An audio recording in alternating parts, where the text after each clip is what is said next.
ابو الفضل العباس اس باوفا کا نام ہے کہ جنہوں نے اپنے گھوڑے کو دریا میں ڈال دیا، مشک سکینہ کو بھر لیا، چلو میں پانی اٹھا لیا، لیکن پانی کو پانی کے منہ پہ مار دیا، یہ کہہ کے کہ نہیں، حسین پیاسے ہیں میں کیسے پانی پی لوں، زینب پیاسی ہیں میں کیسے پانی پی لوں، سکینہ پیاسی ہے میں کیسے پانی پی لوں۔ اعوذ باللہ من الشیطان الرجیم، بسم اللہ الرحمن الرحیم۔ ہماری گفتگو انصار حسین اور اصحاب حسین اور ان کی امتیازی حیثیت کہ جو تمام اصحاب کے اوپر، اصحاب پیغمبر، اصحاب امیر المومنین، اصحاب فاطمہ، اصحاب امام حسن کے اوپر جن کو فوقیت حاصل ہے، جن کو برتری حاصل ہے، جن کو عظمت حاصل ہے، کیسے اصحاب تھے، لاجواب و لازوال، کہ جن کی یاد جب تک کائنات ہے تب تک ان کی یاد منائی جائے گی۔ لیکن اصحاب کے ساتھ ساتھ جو حسین کے جانثاروں میں ان کے اپنے اعزاء و اقارب تھے، ان کی وفاداری، جناب ابو الفضل العباس کی وفاداری جس کی کوئی مثال نہیں ہے۔ ذرا تصور کریں کہ وہ قلب لشکر کا وہ علمدار لشکر حسینی۔ اب بات یاد آ گئی ہے، میں ایک جملہ کہوں جو مسلمات تاریخ میں ہے۔ جب واقعہ کربلا کے بعد یہ لٹا ہوا قافلہ دربار شام میں پہنچا ہے، تو جو تبرکات، جو غارت اور لوٹ میں جو گئے تھے، تو جب اس سب کے ساتھ میں لوگ داخل ہوئے ہیں اور اہل حرم ہیں، تو جب وہ علم دربار میں پہنچا کہ جو جناب ابو الفضل عباس کے ہاتھ میں تھا، تو یزید جو تخت نشین تھا اور تماشائیوں کا مجمع تھا، 700 کرسی نشین تھے، تو جب منادی نے اور جب بیان کرنے والے نے بیان کرنا شروع کیا کہ یہ فلاں ہے، یہ فلاں ہے، یہ علی ابن الحسین ہیں، یہ زینب ہیں، یہ ام کلثوم ہیں، یہ فضہ ہیں، یہ رقیہ ہیں، یہ سکینہ ہیں، تو تاریخ لکھتی ہے کہ یزید متوجہ نہیں ہوا اس بات کی طرف کہ کون کیا بیان کر رہا ہے، بلکہ اس کی نظر ایک خاص جگہ پر ٹکی ہوئی تھی، اور اس کے بعد جب اس کا بیان رکا تو یزید نے پوچھا، سب سے پہلے مجھے یہ بتاؤ کہ یہ علم کس کے ہاتھ میں تھا؟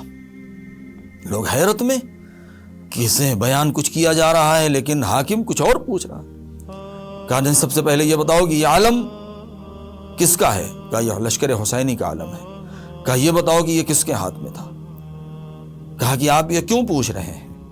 کہا اس لیے پوچھ رہا ہوں کہ یہ علم جس کے ہاتھ میں بھی تھا وہ اتنا وفادار تھا، اتنا بہادر تھا کہ پورا پھرہرا تیروں کے نشان سے اور تیروں سے چھلنی ہے، لیکن جہاں پر مٹھیوں نے اپنے قبضے میں لیا ہوا تھا اس جگہ پر ایک خراش بھی نہیں ہے۔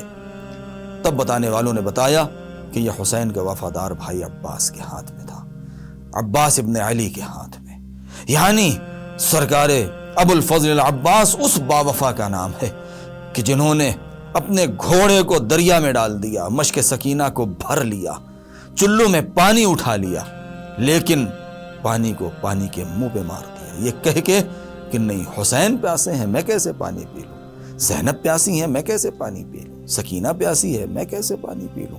یعنی اسے کہتے ہیں اپنے نفس کے اوپر قابو پا لینا۔ جناب ابو الفضل العباس جیسے شہ سوار میدان کارزار ہیں، اسی طریقے سے اس سے بڑھ کے شہ سوار میدان کارزار نفس بھی ہیں۔ اسی لیے کہا جاتا ہے کہ ایسا باوفا دنیا میں پیدا نہیں۔ جناب ابو الفضل العباس یا دیگر جو ان کے ساتھی تھے، جناب سرکار سید الشہداء، اب ذرا غور فرمائیں کہ جب انصار ایسے باوفا تھے تو خود حسین ابن علی کیسے باوفا تھے عہد پروردگار کے سامنے۔ یہی تو وجہ ہے کہ وعدہ طفلی کو نبھانے کے لیے حسین ابن علی میدان کربلا میں آئے تھے، اور کیسے کیسے سورما، کیسے کیسے جیالوں کو لے کے آئے تھے، کیسے کیسے بہادروں کو لے کے آئے تھے، کہ حسین ابن علی نے جب جناب علی اصغر کو دفن کیا ہے تو کیا کہا تھا؟ یا جب تیر لگا ہے، ربنا تقبل منا ھذا القربان، اے پروردگار اس قربانی کو قبول کر لے۔ یہ حسین کے خزانے کا آخری موتی ہے۔